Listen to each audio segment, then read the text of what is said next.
Welcome back to Intro to Sociology, Summer A. This lecture is on the color family ties out of wedlock, where we will be discussing the reading about family that is in your textbook. I think it's chapter 14, sections point 1, 14.1 to 14.3. So that is what we'll be talking about today, is the family and sociology of the family.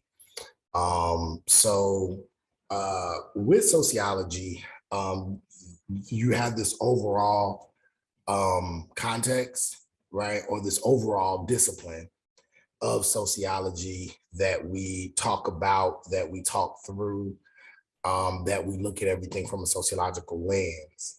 And then once you have that, if you decide that you want to go into sociology, then you start to study specific institutions. And it's almost like when you're a doctor and you go to med school and you kind of have an overall idea about medicine, and then you decide that you want to practice a specific type of medicine, or you want to do your residency, and you may do it in pediatrics or emergency medicine or internal medicine or heart cardiology or surgery or whatever, right? So then you go into a specific type of medicine. Sociology is the same way, right? You have this overall discipline, and then your research goes into specific parts. So you have like sociology of the family, sociology of education, sociology of sports. I study race and class. You might have, or a friend of mine studies the family, sociology of fatherhood. Another friend of mine is a medical sociologist. So she studies medical sociology, specifically Black maternal health, gender and sex, teen sexual identity, right? Just so many different perspectives that you can kind of specialize in, right? So just depends on, what you're interested in. So right now, I'm just going to kind of introduce you to some of those, right? So sociology of the family. I think we're going to talk a little bit about the media, criminal justice, criminology. Sometimes you can do just criminology. Sometimes you can do like the sociology of crime. So like studying crime from a kind of a sociological standpoint. For those people who like to study crime and deviance, that's another, kind of area you can go down. So it just depends, right? So today we're going to talk about the family and sociology of the family, and understanding the U.S. family from a sociological lens. So going to the next slide, quiz 3 is on Friday, and it will cover reading. It will cover the reading in the textbook from this week on the family. So it will cover what it is that we discussed and talked about. Sorry, I need to put this on vibrate. The reading, chapter 14, 14.1 to 14.3.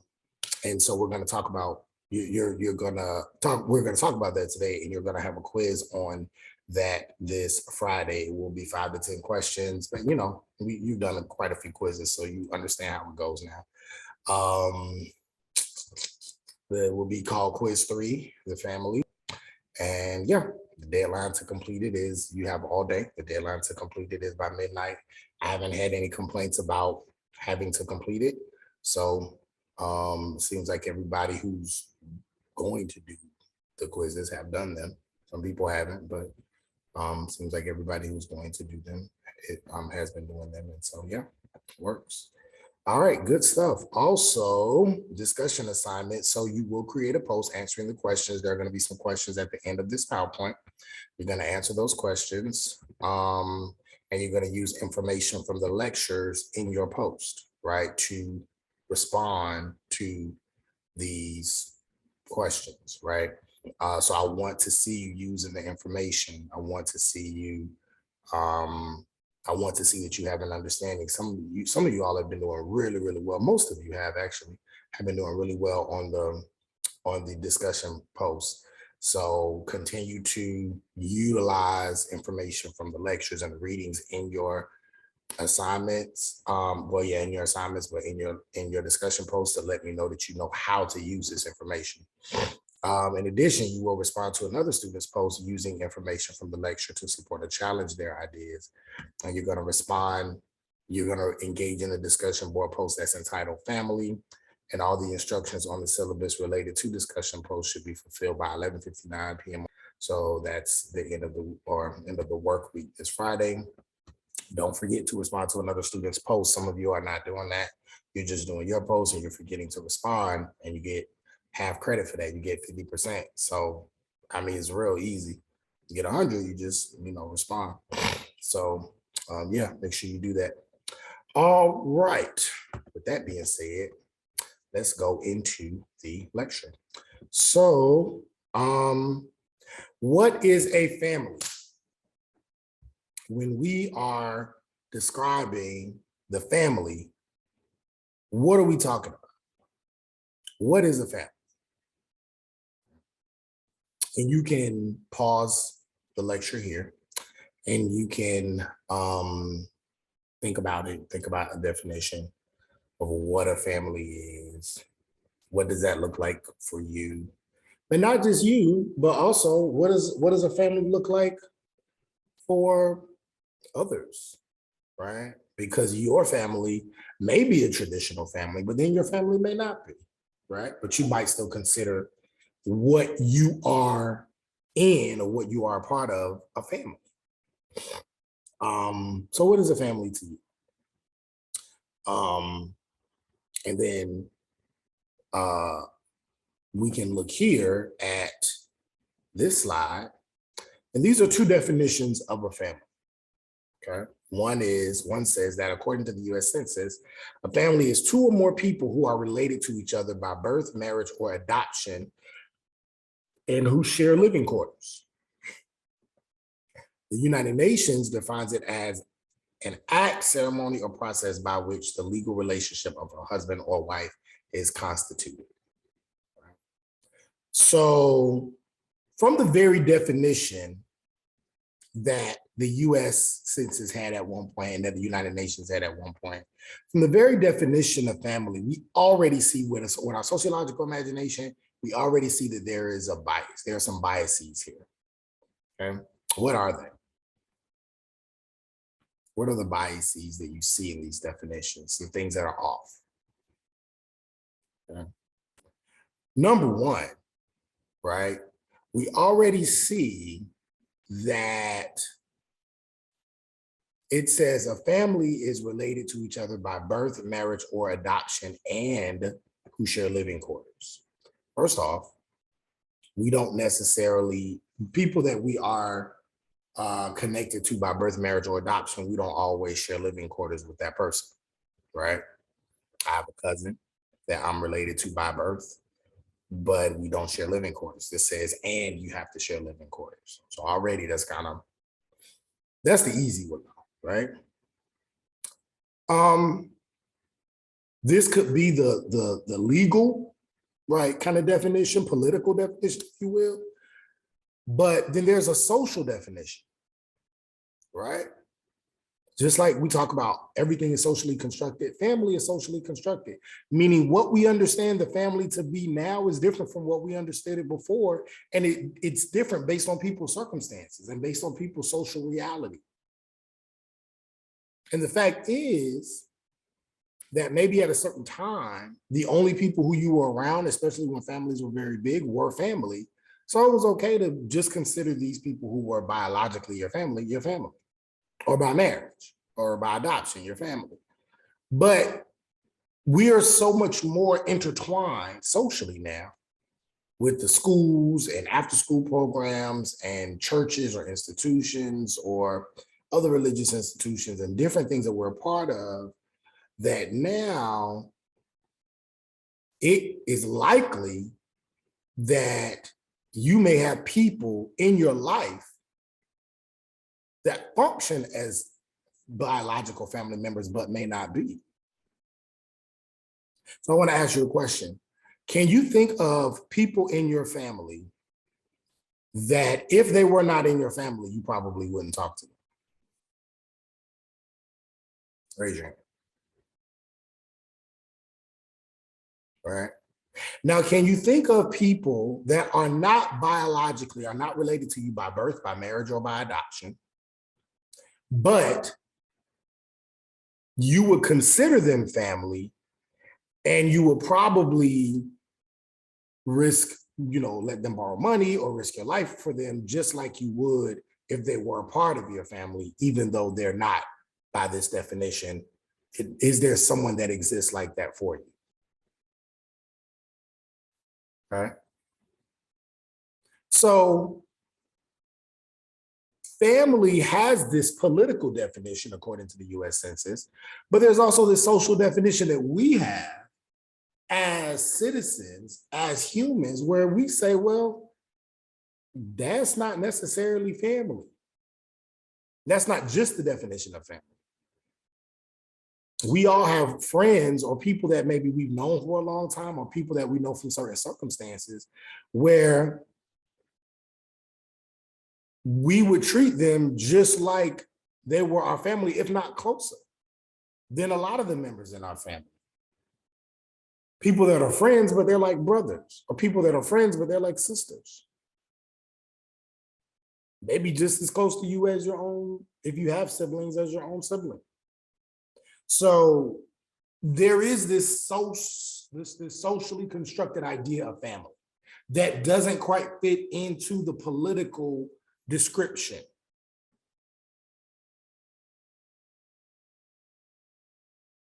Also, you got to take into account people's experiences.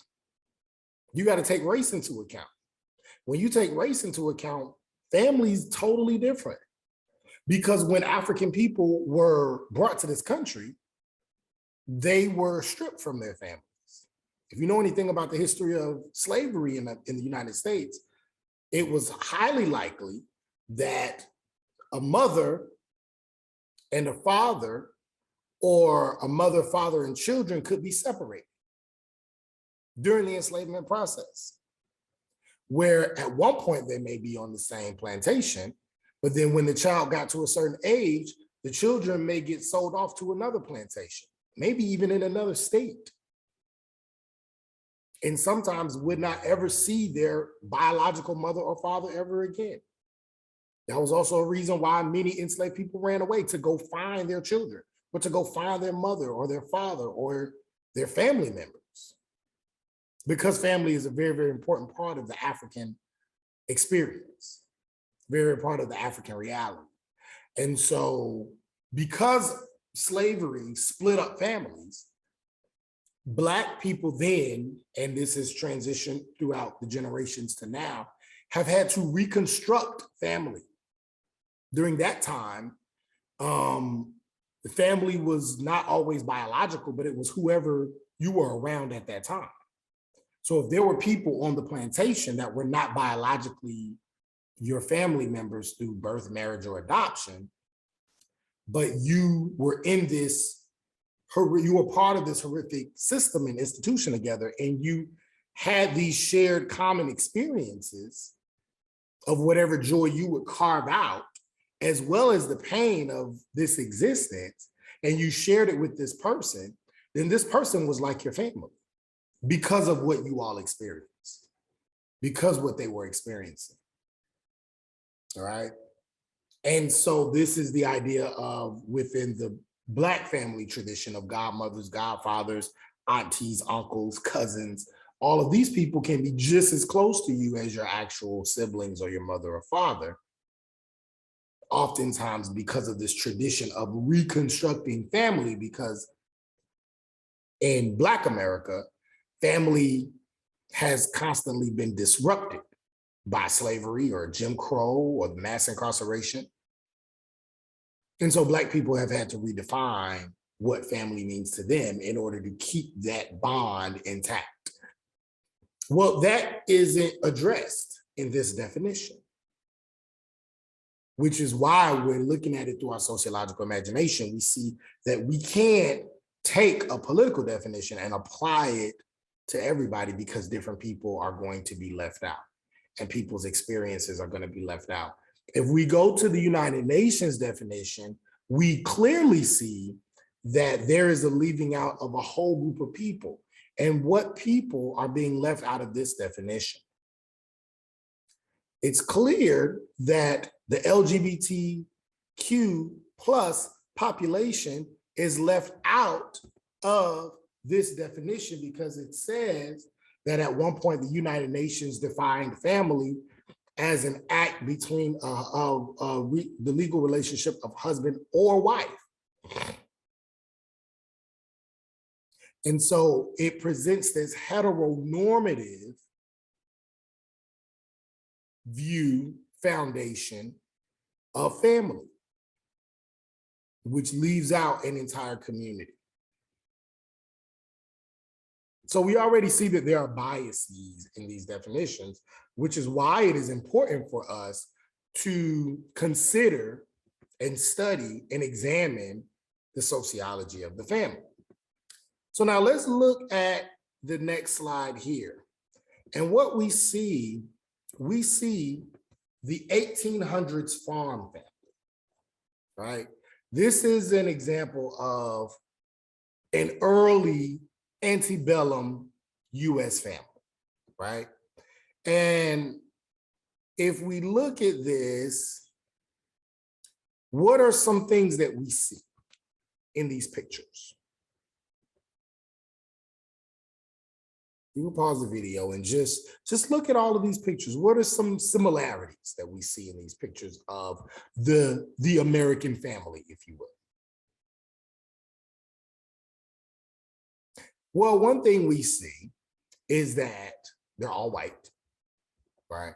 So the early American family was a white family, right? It was a white family. So whiteness was normal. Whiteness was the standard, okay? Also, you see pretty large families. Generally, if someone takes a family picture now of an immediate family or people in one household, you may have 4, 5, right? Traditionally, mother, father, kids, right? But here, in one of these pictures is 1, 2, 3, 4, 5, 6, 7, 8, 9, 10. 1, 2, 3, 4, 5, 6, 7, 8. 1, 2, 3, 4, 5, 6, 7, 8, 9, 10. I don't even know how many people over here. 1, 2, 3, 4, 5, 6, 7. So the least amount is 7, and you have about 10, and that's probably small or average of people living in one house, of the immediate family of people living in one house. So the early US family was quite large. It's quite large, right? It was not uncommon to have a lot of kids, right? What else do we see? We see that they were white. We see that there are these large families. We see that the father is sitting down as the patriarch. Sometimes the mother is sitting down. Maybe the mother might be standing up. You also see that there are these intergenerational examples of family under one roof. So it looks like there might be some grandmothers in there, some grandfathers, right? They're all on a farm. And another thing that's left out, if we're looking at race and if we're looking at class, and we're talking about class, we're talking about gender, talking about race, the people who are more than likely actually taking care of those children are not in the picture. And those were enslaved people. Many of those people were the ones that actually breastfed the young baby that is sitting on its mother's lap in one of those pictures. Enslaved people were the ones oftentimes that were cooking the meals or taking care of the children, right? Or like I said, doing the breastfeeding, because at that time that was seen as something that was antiquated, archaic, something that animals did, right? Now we understand that breastfeeding is actually a very healthy part of a baby's maturation process. And there's a lot of research that shows that There are, a whole lot of benefits to breastfeeding your child that actually keeps them healthy in the early years of their life. A lot of nutrients in breast milk, right? But again, at this time, it was seen as, uncivilized, right? So these are some of the things we see in this traditional family structure in the middle part of the 19th century. Also, families were not based on a love relationship. Generally, men and women didn't get married for love. There were not these Disney stories, these love stories around family that existed. Families were married, people got married and created families out of convenience. This is the girl I grew up around. She's gonna be my wife, and he's gonna be my husband. And it wasn't really a whole lot. I'm not saying there wasn't any love at all, but it wasn't really a big deal if you didn't love your wife or your husband, because again, in a patriarchal society, the husband was probably sleeping around with other women anyway, right? That wasn't uncommon. So the wife was just a title that you got out of convenience, but not really out of love, okay? Another thing, again, these families were controlled by the men, patriarchal family that emerged out of capitalism, individualism, right? And so individual property ownership only went to the men.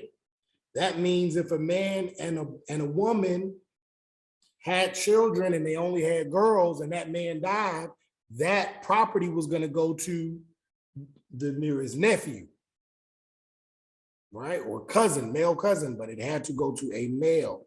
It could not be passed to a woman. So family was a way of controlling property, right?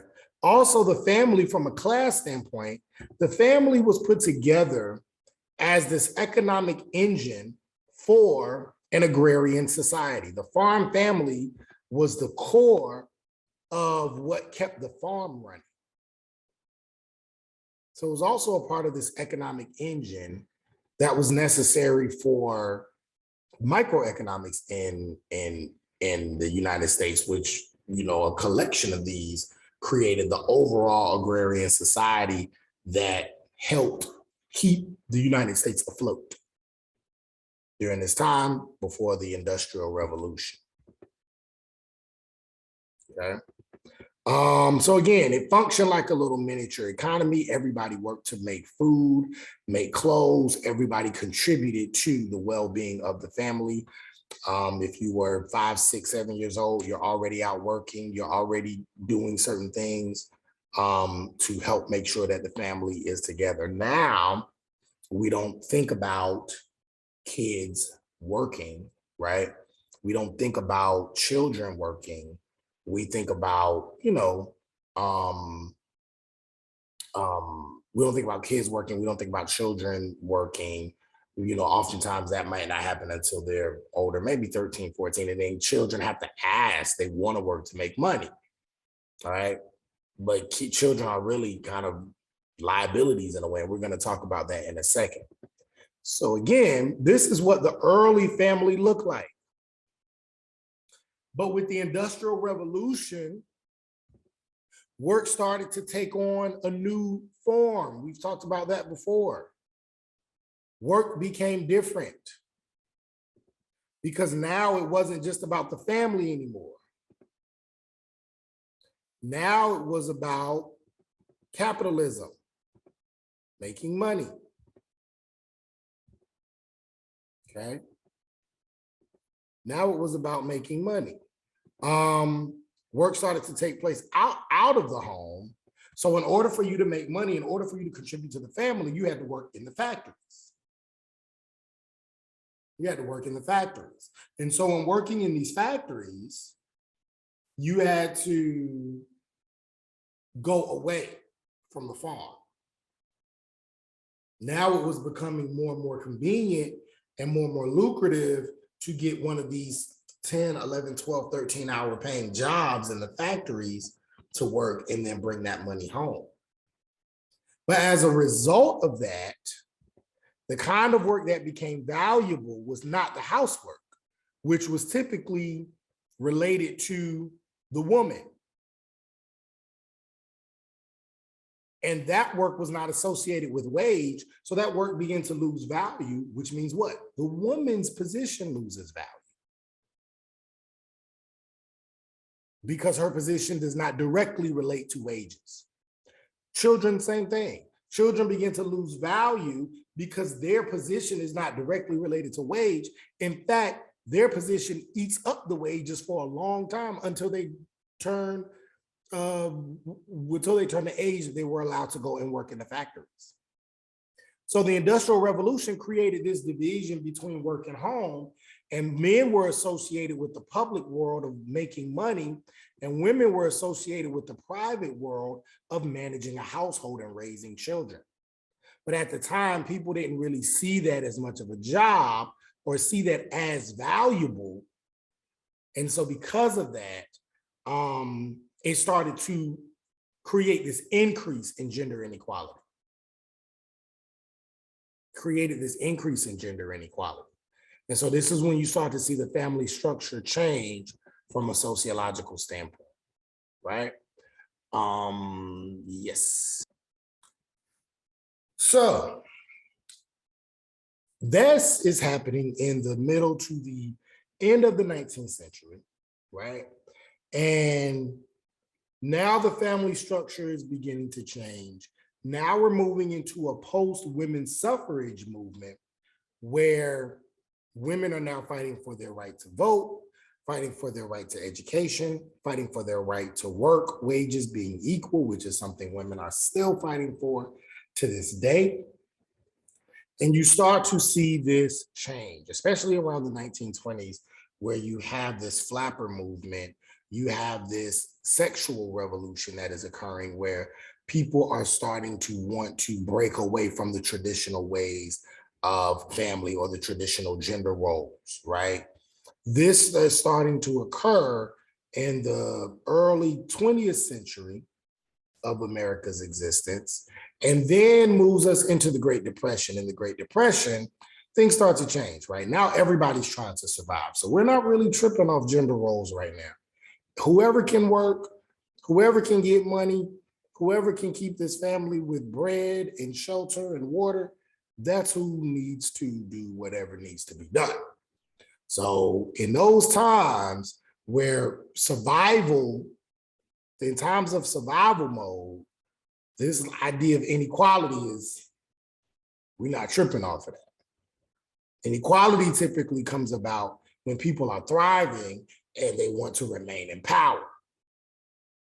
So shortly after the Great Depression is when you have obviously World War II, which is the event that helped to get the United States out of the Great Depression because it put Americans to work, right?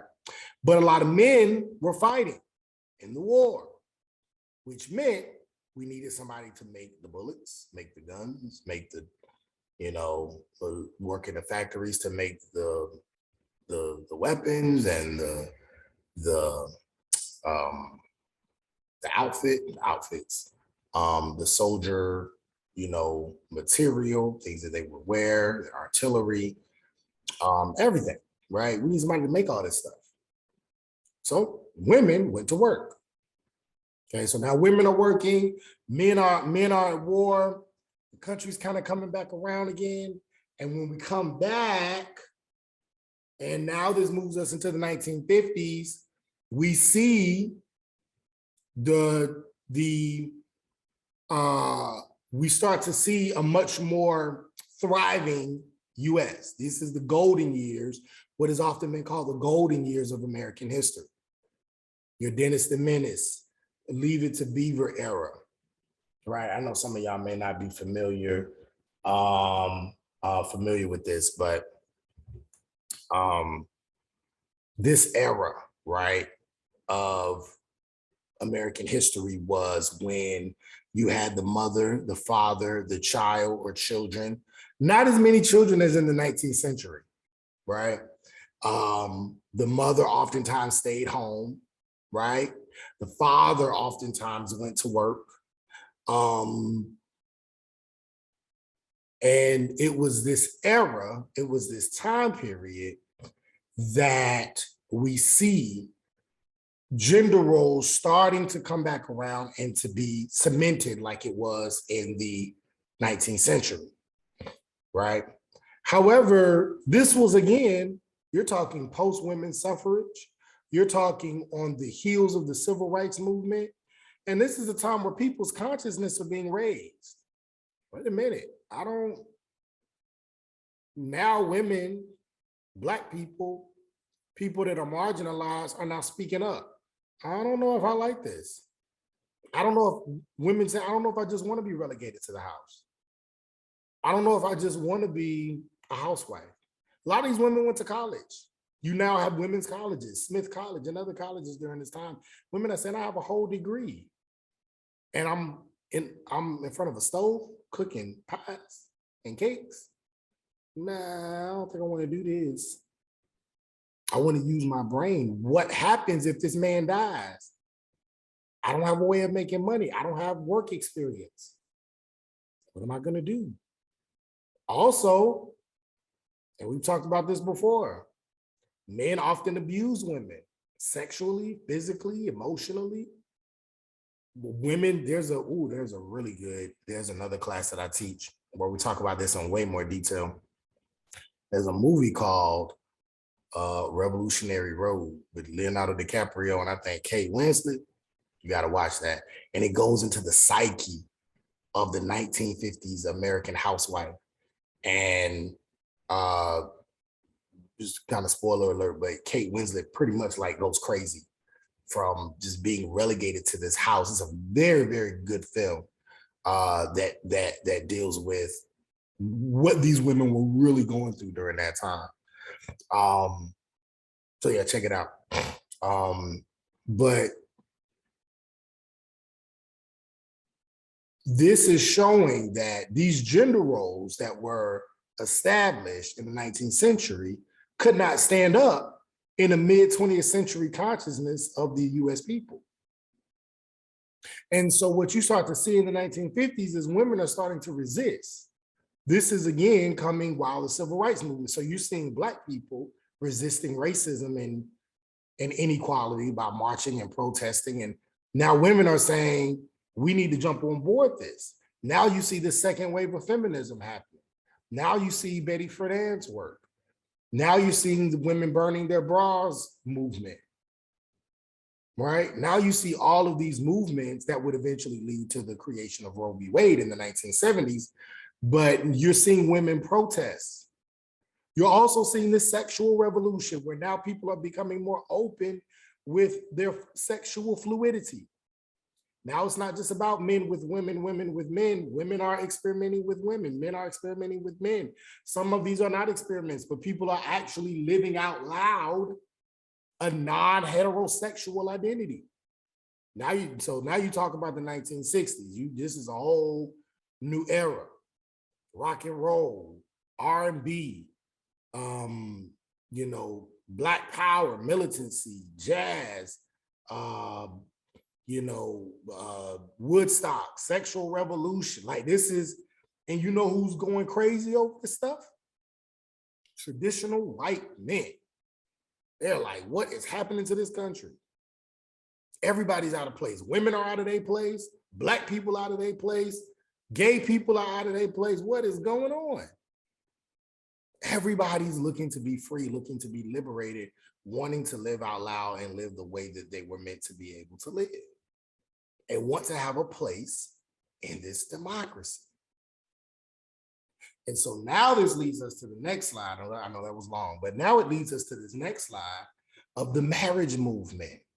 Because after the civil rights movement, after the 1960s and going into the 1970s, and again, if you watch documentaries or shows, or if you're a historian like I am, and you just watch this stuff for fun, you start to see that politically traditional white men are saying we got to get our country back in order. People are now moving away from, traditional man-woman marriages, or now people are talking well, it's more common now than it was then, but now people are discussing poly relationships and all these different things. And these traditional white men are saying, no, we can't have this. So what you have in the 1970s and in the 1980s is this marriage movement, right? That fought against the sexual revolution of the 50s and the 60s, fought against the teen pregnancy that was becoming more common in the 60s and in the 70s, and even in the 50s. A lot of people don't talk about it. Teen pregnancy was a thing in the 50s. And of course, the same-sex marriage. Gay people talking about getting married? No, you're crazy. So traditional marriage is now going against this, right? And so this is when you have organizations like James Dobson focused on the family, David Pepino's work with the National Marriage Project, to now they're dumping billions of dollars into these projects. Focus on the Family is still big to this day. Billions of dollars into these Christian networks, Trinity Broadcast, TBN, and Trinity Broadcast Network, and all these different groups. This is when you see the rise of the evangelical Christian. This is when you see the rise, and this is where you see conservatives are now pushing back and gaining more power politically. And one of the first things they do is they start to push traditional marriage. Men and women getting married, pushing traditional roles. You start to see those expand in the 1980s as well. With Reaganomics, although the 80s is kind of seen as this, again, this rebellious era, there was this era where it was about church, traditional families, traditional standards. That was a response to the protests of the 60s and the 70s, right? And so that is what we start to see in this marriage movement of the 70s and 80s. But it didn't come without a counter narrative, again, of a much more diverse family. So now we're moving towards the end of the 20th century. Families are much more diverse now, right? You have endogamy versus exogamy. Endogamy refers to marriage or marrying someone inside of your social group, marrying someone who is in your race, in your class, in your religion, in your, nationality, in your region. Right? And that was very popular for a long time. But as we move towards the 20th century, exogamy is becoming much more popular. Now people are starting to marry interracially. People are starting to marry outside of their class group, outside of their religions. Christians and Muslims getting married, oh my goodness. Muslims and Buddhists getting married, oh my goodness. But this is exogamy. This is when you marry somebody outside of your social group. And when we talk about endogamy versus exogamy, while it is becoming more common to see more interracial relationships or more interclass relationships, and these interracial relationships are happening largely because of Loving versus Virginia. And I don't know if you're familiar with the Loving versus Virginia case, but Loving versus Virginia was a case in the 1960s. I think it started actually in the 50s, but the case was actually settled in the 60s, where this white man and this Black woman wanted to get married in Virginia. That's where their home was. That's where their land was, their family. But because of their race, they could not. So they had to go to Maryland to get married. But they didn't want to stay in Maryland because all of their family were in Virginia. And so they fought the state of Virginia and lost on the state level, the regional level, and they took it all the way to the Supreme Court to challenge anti-miscegenation laws, which said that interracial marriage was not lawful in the United States. And they challenged that, and the court at that time favored the loving family. Their family was called the loving family, and it favored the loving family, and they were able to get married, legally. Um, so this is helping to advance the cause of exogamy, where now people are marrying outside of their social groups. It's still not as common as we think it is, though. People tend to still marry within their social groups, particularly within their racial groups. The people that have the highest percentage of marrying inside of their social group are white people. White people marry inside their social group more than any other race.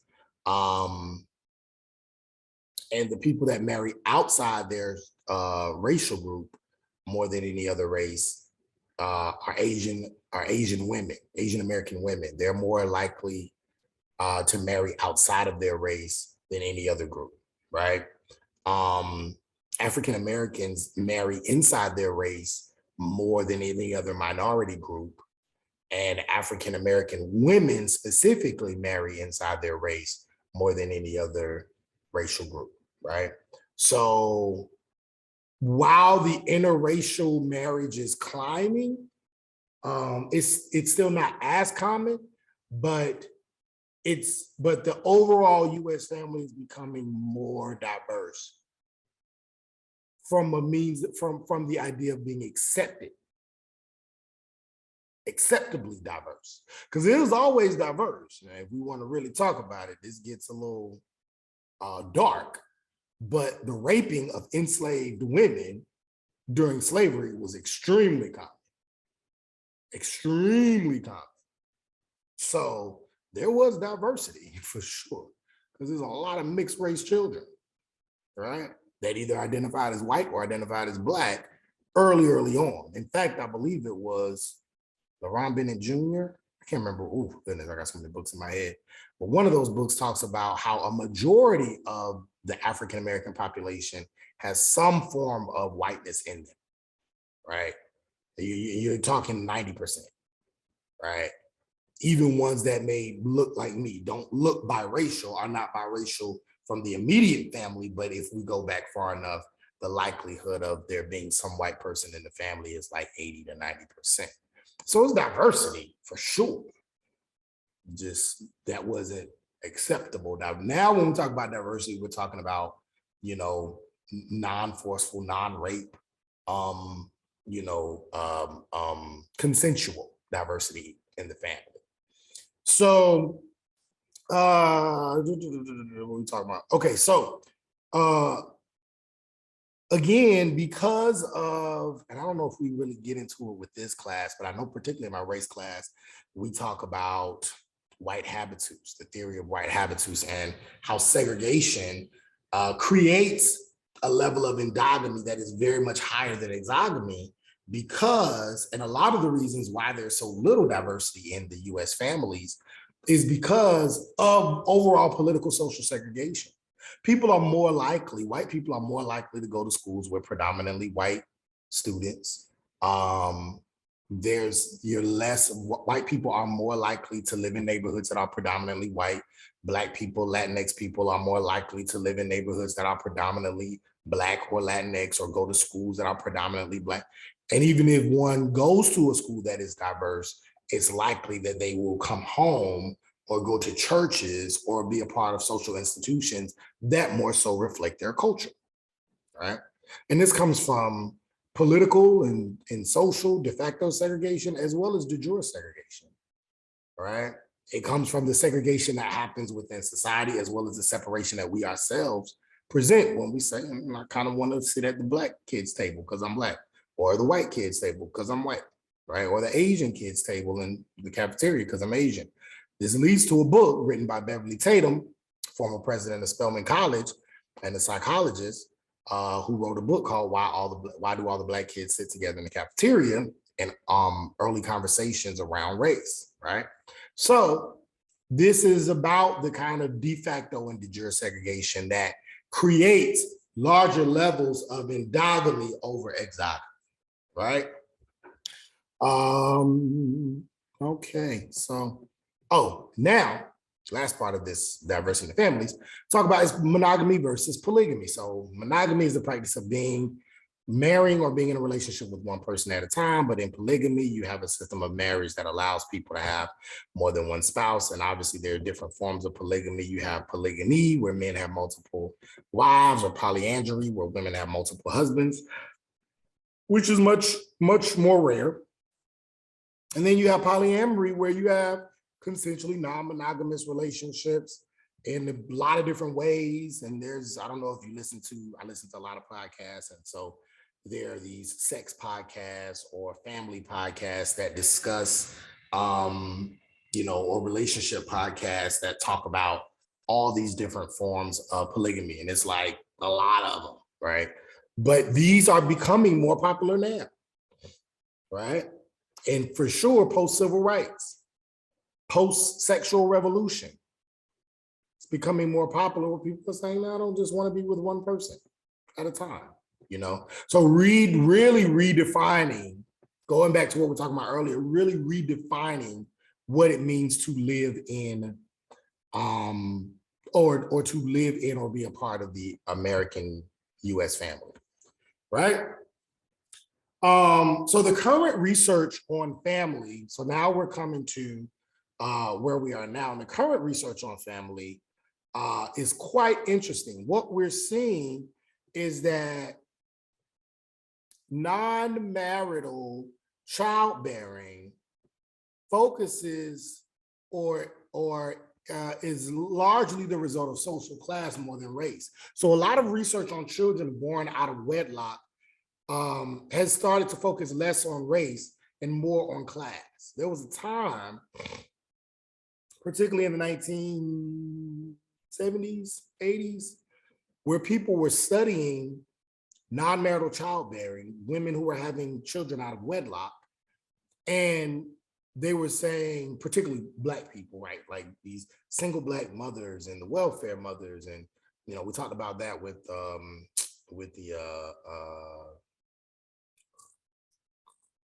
Black feminist thought, right? Collins' work. And it was kind of sent to race, right? It was because of race, and Black people were more likely to have children out of wedlock and be single mothers and that sort of thing, which was, the reason why there were all of these policies and regulations around welfare and who would receive government assistance. But the more current research is showing that, well, it's not really about race. Actually, poor people or working class people are more likely than middle class people or upper middle class people to have children outside of wedlock. It's not really about race as much as it's just about class, right? And so what we start to see then is even poor white people are having children outside of wedlock, right? And the reason why it's a class thing more so than a race thing is because oftentimes poor people, and there's a much larger lecture that I have from another book that goes into much more detail. Poor people actually want to people in general, a lot of people still believe in a traditional marriage and want to get married. Poor people want to get married, but there's so many benefits if you are poor and a single mother that you receive more so than if you have a partner, if you have a husband, if you have a man in the home. The support that you receive from your family, the support that you receive from the government decreases dramatically. And so oftentimes to strategize and to navigate the system, a man and a woman, even though they love each other and they want to be married, but they're poor, will decide not to, but they will still raise the children together so that that woman can receive benefits because the man, for whatever reason, because that would be much more economically beneficial for the child. Some people may say, well, why don't the man just get a job? And then when he gets a job, there could be a lot of different reasons why that may occur. He may have been to prison. He may be in prison or have been to prison, got out. It's hard to find a job. He may be handicapped or handy or differently abled. That's another way of saying it, differently abled. There could be mental issues. There's so many different reasons why people are in poverty. Not usually not because we've talked about that. Usually not because they don't want to work or aren't working hard. In fact, poor and working class people oftentimes work way harder than middle and upper middle class people. I often tell my story of when I did not have as much means. I for sure worked way more hours and worked way harder than when I became a person with means. So it's not, it's the benefits of being of class allows for people to have access to more ways in which to make money and not have to work as hard, right? So it's important that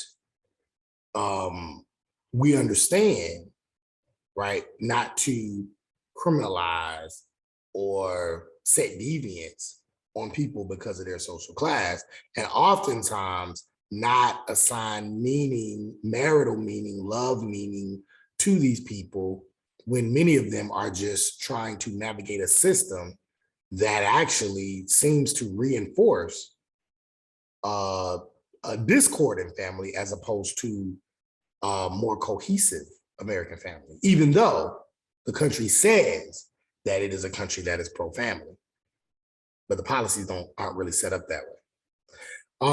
So then when we talk about class and childbearing, if you go to Annette LaRoe's work, Unequal Childhood, she talks about how class, not childbearing, child rearing, class largely affects how children are raised, right?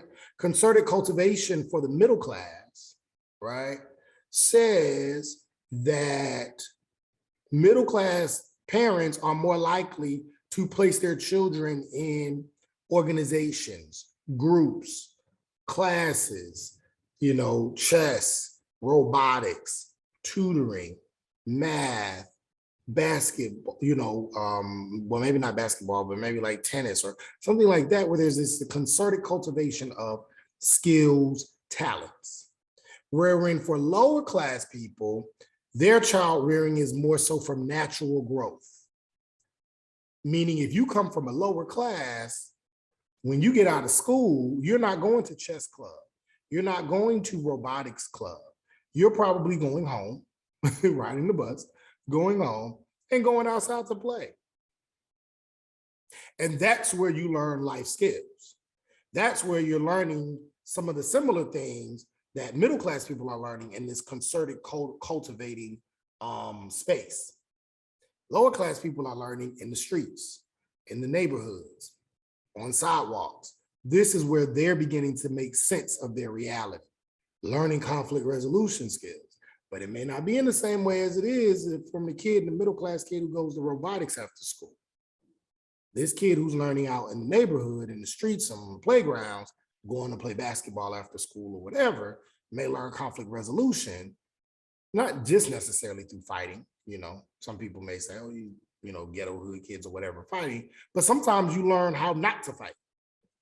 If you listen to a lot of comedians, they say many of them either were tired of fighting, didn't want to fight, and so they use comedy to lower the conflict in the particular place of space, right? Some people did or learn to use violence in natural growth. Some people learn other ways. If you read Will Smith's book, he talks about the use of entertainment and comedy. His sister was a flight type of person. She learned to run, right?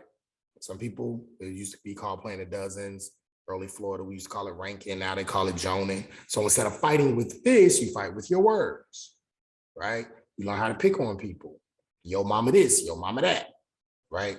These things oftentimes you learn from natural growth. Concerted cultivation from middle class and upper middle class people, not so much. And this is across racial groups. So it's not just black or white, right?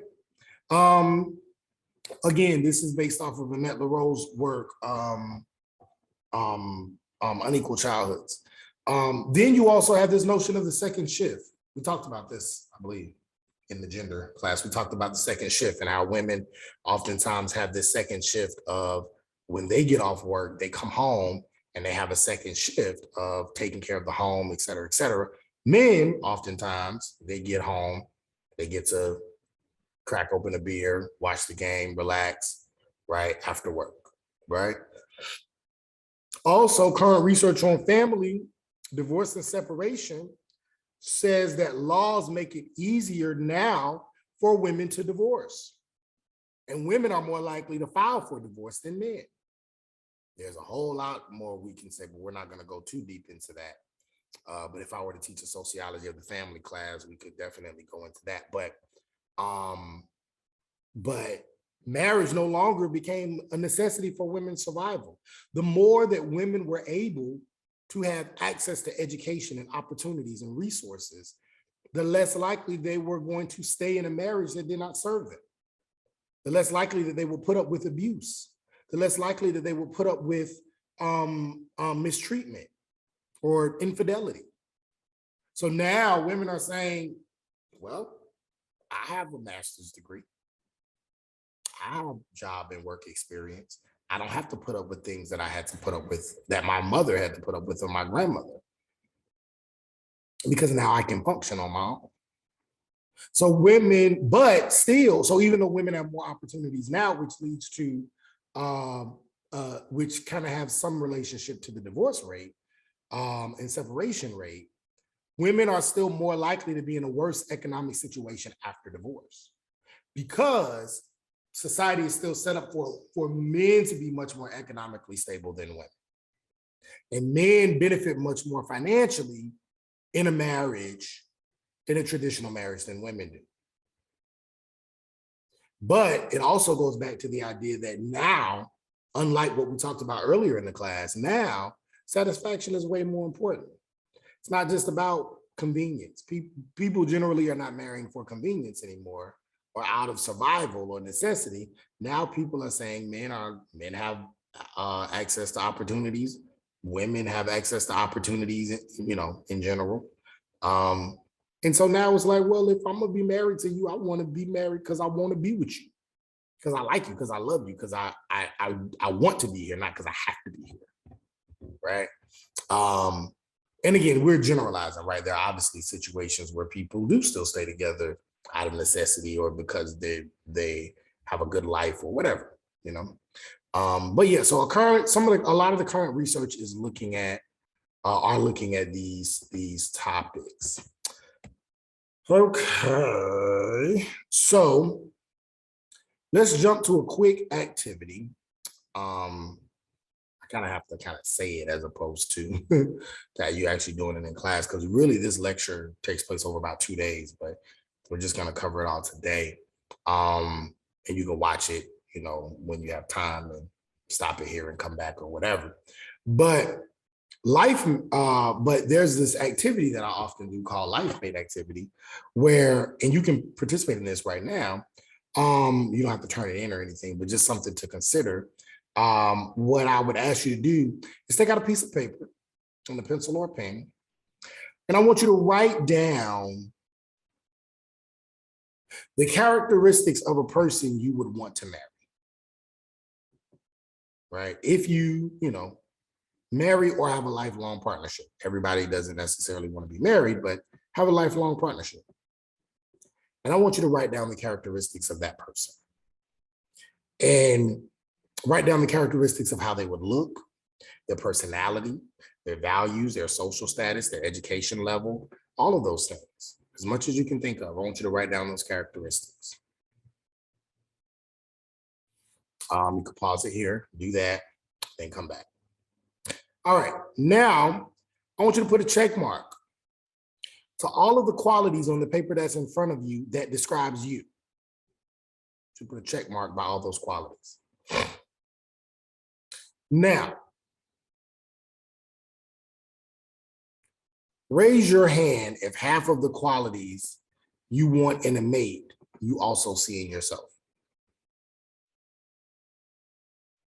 If you have 15 or 16 qualities in a mate, raise your hand if you have 8 or more check marks, or if you have 10, 5 or more check marks. And every single time I do this assignment, in class, a majority of the class has their hand raised. Why do you think a majority of the class has their hand raised? The reason why is because, in general, people like themselves. So in general, people want to be with someone that's similar to them. Now, of course, they have the thing opposites attract and all these different things. And, you know, I guess to some degree it may be true, but be careful with that. But in general, people want to marry somebody like them or be in a partnership with somebody like them. Because many people are comfortable with themselves and comfortable with what they see in the mirror. Again, in general.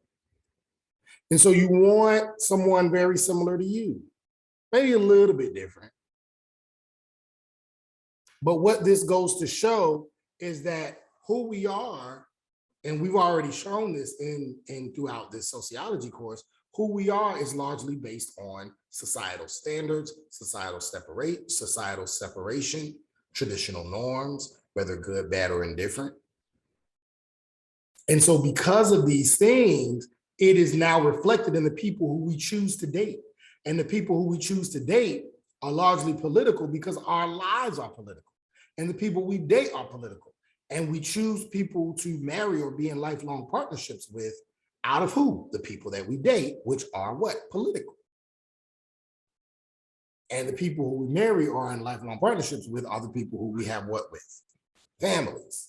So families are chosen largely off of political reasons of the people we're around, the people we see, the people we want to be around, our beliefs, our philosophies, our religion, the way we were raised, the way we think, the way our family raised us. Those things are based off of politics. Those things are based off of social constructions. That's what we've been talking about this whole time. Okay. So sociologically speaking, the person that you choose will be somebody who is very much like you. And social forces influence us more than we think they do. Now, let's talk about the NBA draft, right? This is another thing that I talk about. Who knows how the NBA draft works? Can anybody tell me? Anybody know? If you know, you can just say it. Or NBA draft works like this, right? You have college basketball, and then you have the NBA. And in college basketball, you have the top scouts or you have the top players. And those top players oftentimes are getting ready to get drafted to the NBA. And the NBA sets it up so that the team with the worst record of that year, that previous year, gets the opportunity to get the best pick from the college scouts, from the college players. So when Cleveland got LeBron James that year, Cleveland was able to get LeBron James because in 2003, because they had the worst schedule. And sometimes teams will throw away a year, lose, purposely lose, not really try to, win a lot so that they can have that first pick.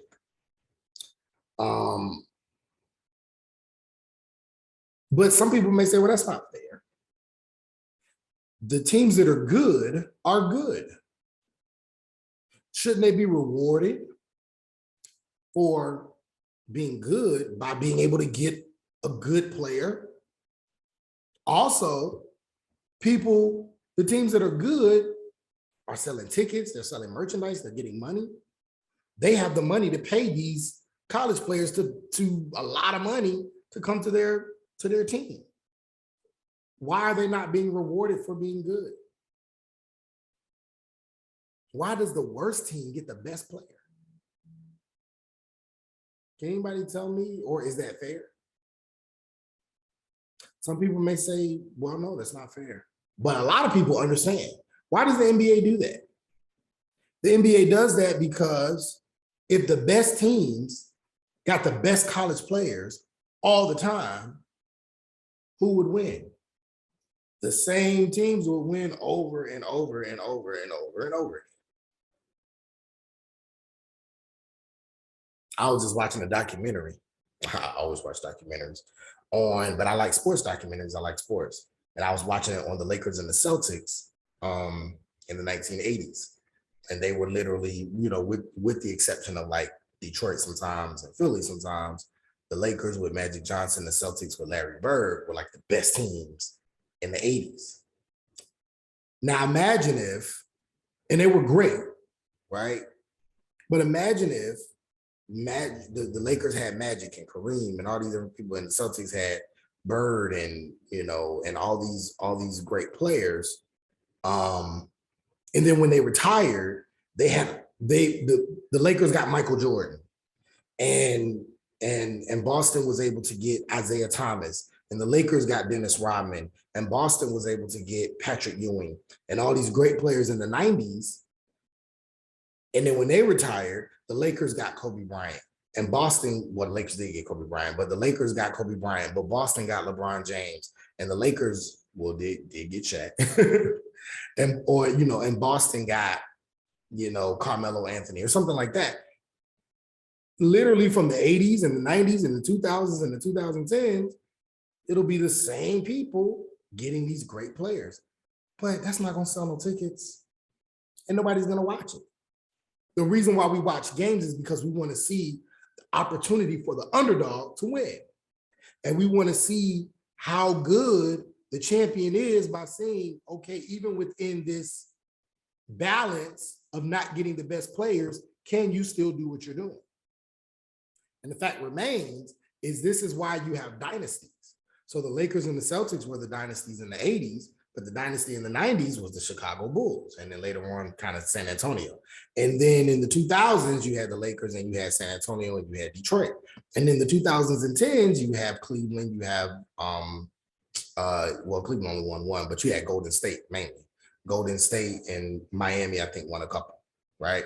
So you have all of these different dynasties and you don't know who's going to win. And then sometimes you might have another team that might come out and win. I think Milwaukee Toronto, and other people who may come out. Milwaukee did win but last year. But now the playing field is a little bit more even. Because now other people have a chance to be great and other people have a chance to be successful. And most of you may say, well, yeah, that makes sense. Sell more tickets, more jerseys. People are more excited about going to the games. They're more excited about their teams.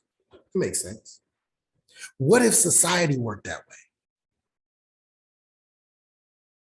What if society worked where the generation that was on top did not have access to the best schools in the next generation? Didn't have access to the best institutions, the best opportunities. Still were able to be successful, but not as successful because they did not have access. What made the Lakers or the Celtics or Chicago so great was because they kept a dynasty over a period of time where even though they weren't getting the best players, they were still winning. That's what made them great. If they were always getting the best players out of college, it's too easy. You have to prove your success despite equality, but that's not how our society works. Our society does not allow you to prove your greatness in spite of inequality. In spite of equality, your greatness is defined by the fact that there is inequality. So typically, if you come from an upper middle class home and you get the opportunity to go to Harvard or Yale or Princeton, and you graduate, and you get this wonderful job with all this money, and you have all these resources, and you marry somebody else with all these resources, and you have kids, and then they come from an upper middle class home, and they have all these resources and private tutors and this and that and all this experience and culture and da, da, da, and then they grow up. Where are they going to go to school? They're going to go to school at a Harvard, Yale, Princeton, whatever. Some of the top was considered to be the top schools.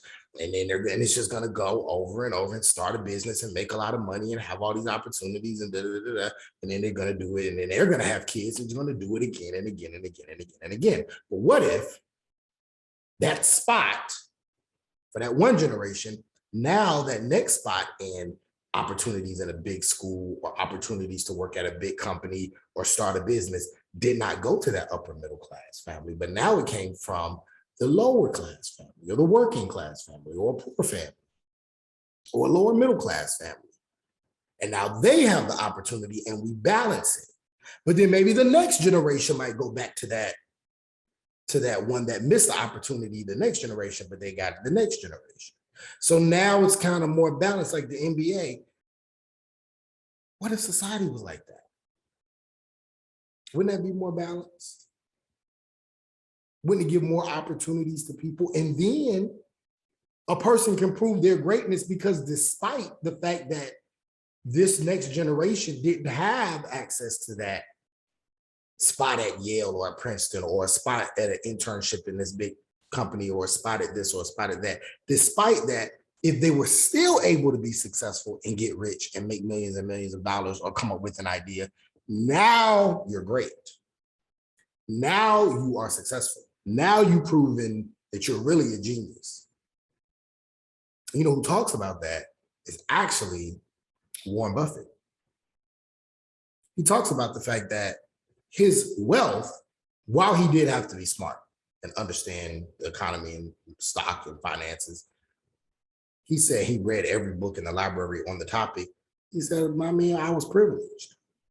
Came from an upper middle class family. My dad knew stocks. I learned from him. And then I just kind of took it and ran with it, but he was already successful in it. I was white in the Depression and we still had money, right? So he came from privilege. Not to take anything away from his success. He didn't come from billions of dollars that he has now, but he was still. So if society functioned more like the NBA draft, would it be more balanced? And would it really prove the innovativeness of a person and the genius and the brilliance of a person to be successful despite equality, not because of inequality? Something to think about. Okay. All right, we're gonna run through these. Shouldn't take us long. And that will be it for this lecture. So, marriage dearth. Marriage dearth is a concept that we use to talk about people who are less likely to be living in matrimony than half a century ago. So basically just talks about the decline in the marriage rates and the marital rates. So there are 4 categories that we typically see. The marital status is never married, married, widowed, or divorced. And the percentage of people who are divorced have almost tripled. And the percentage of people who have never married has almost doubled, right? So we're starting to see a marriage dearth. We're starting to see the fact that people are less likely to be married now than 50 years ago. And what are some of these examples? Now, a lot of this depends on age. Some people, relate this to race, and there's a lot of statistics around, particularly Black women. Black women aren't as likely to get married as white women and da, da, da, da, da. But when we control for age, we start to realize, well, that's not necessarily the case. White women are likely to get married earlier, 21, 22, 23.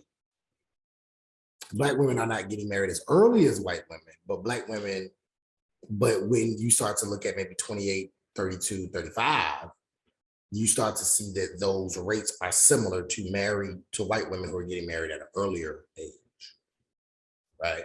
But there's people that are less likely to get married. And why do you think people are less likely to get married now than 50 years ago? And I don't have a whole lot of research on it, just curious. Just something to think about. Right? Something to think about.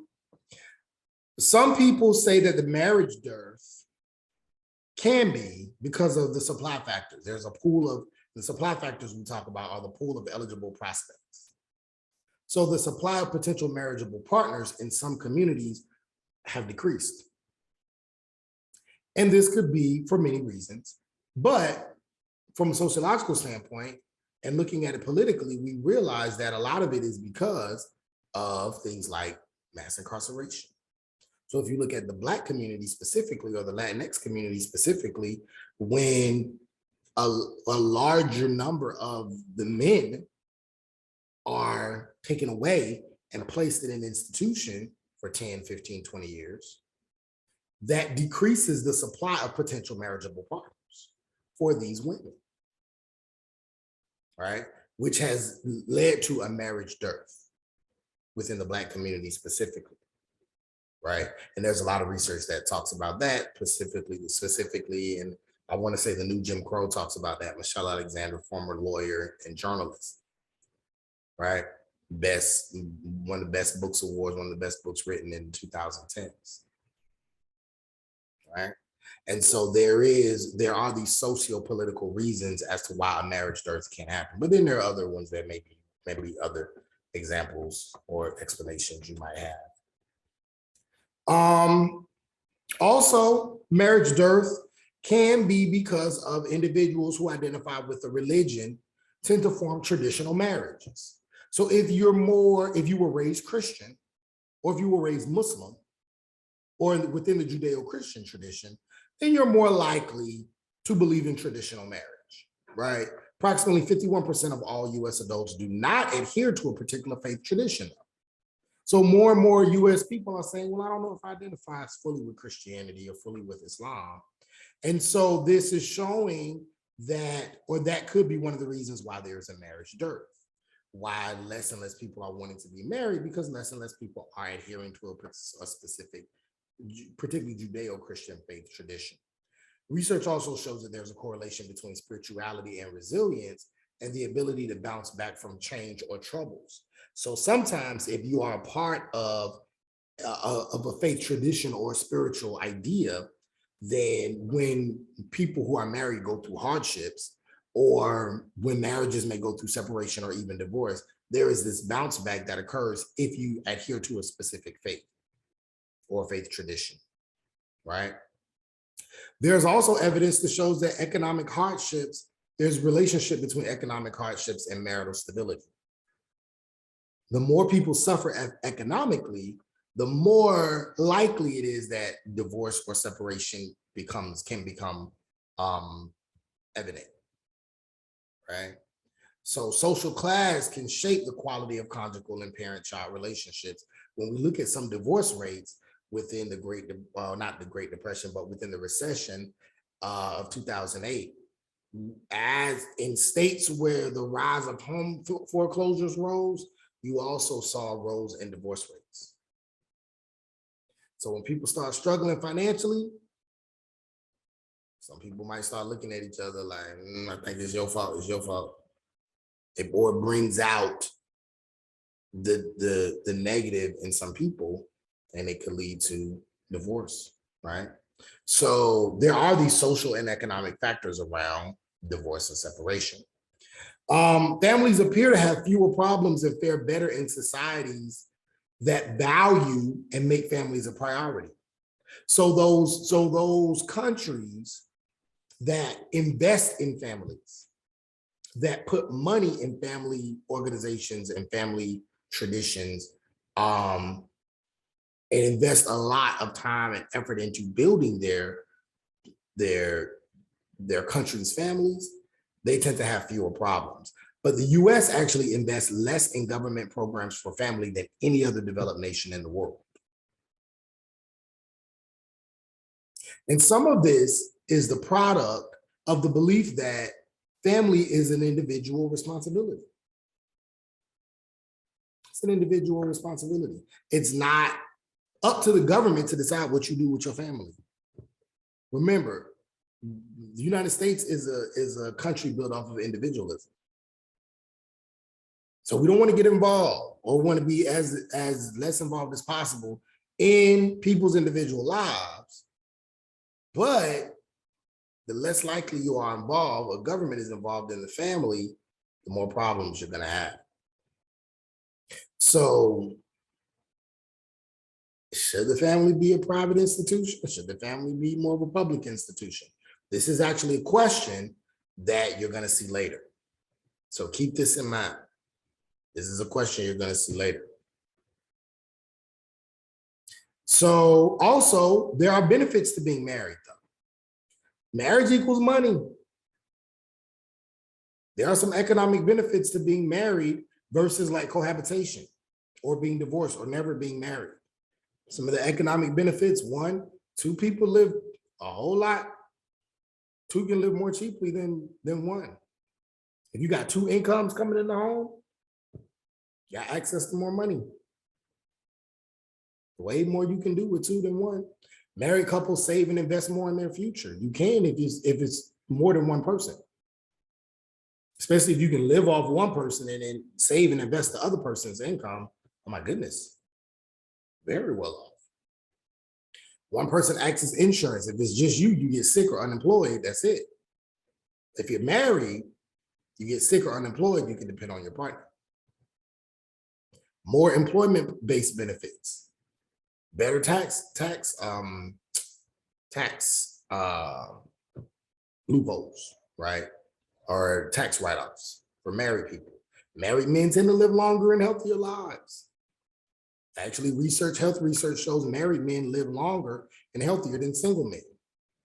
And married women do not live as long as single women. So that goes to show marriage may be beneficial for men, may not be as beneficial for women. Why? Maybe because of the stress of those gender roles. Something to consider. Right? Best marital household is the one where the wife is working. When wives are able to work, you see the marital households thriving. Right? Then there's this notion of the marriage squeeze. The marriage squeeze says that the imbalanced sex ratio experienced by Black women is contributed to these factors like death, imprisonment, military enlistment for Black men. Black men die at an earlier age than in general white men. Black men are incarcerated way more than white men.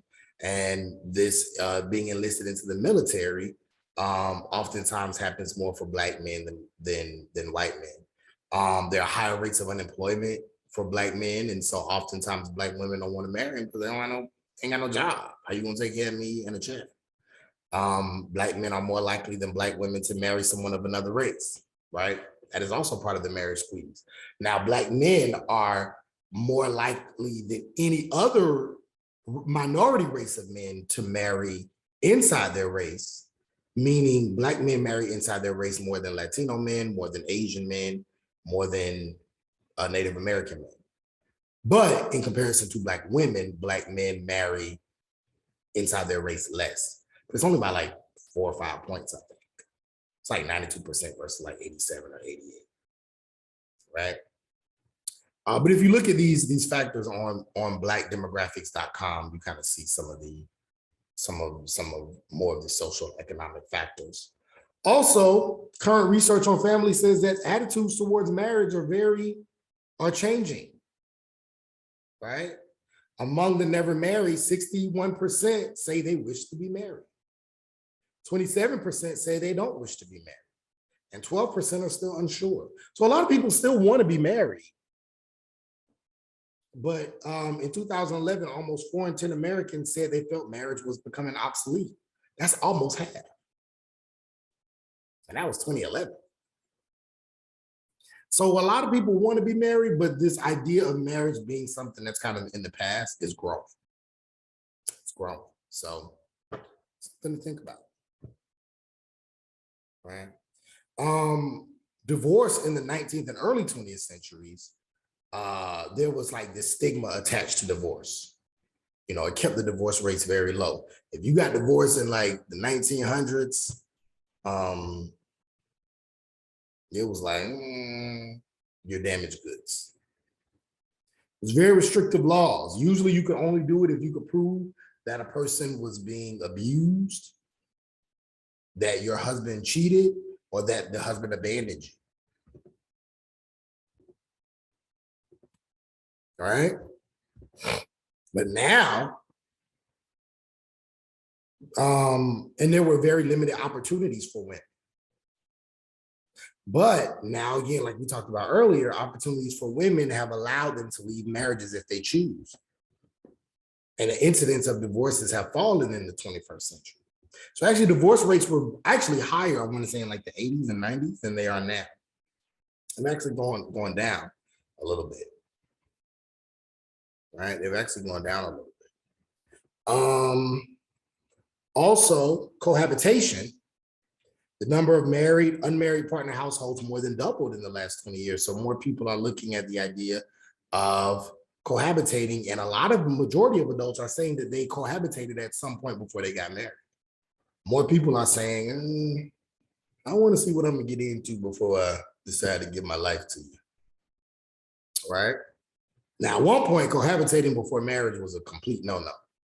Usually because they didn't, under these very traditional ideas, a lot of people did not believe in having sex before marriage, right? But now more people are saying, nah, we need to do this.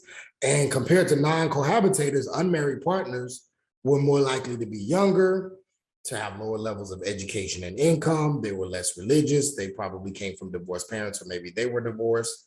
They lived without a father in the home or had higher levels of marital conflict than growing up. So these people were kind of more likely to decide, well, I want to be cohabitators or maybe be partnered, but not married. So these people tended to have probably a much more cynical view of marriage than people outside of these groups. And the last thing about marriage is that the Defense of Marriage Act, DOMA, which was passed in, which was passed in 1996 by Bill Clinton, defined marriage as the legal union of one man and one woman for federal and interstate purposes. And this was the bill, or this was the act that solidified and put a halt on the same-sex marriage push in the 90s and in the 2000s. But now, as of June 26, 2016, the Supreme Court ruled that same-sex marriage was legal in the United States, but it's still being debated on the local and the state levels, and in some places the national levels. But definitely on the local and state levels, it still is not, in many states, still not seen as legal.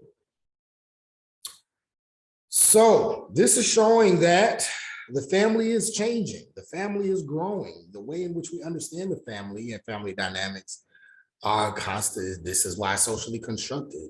It changes, it grows, it gets defined and redefined over time, right? Over time. So discussion posts, talked about it earlier. This is what you're going to respond to.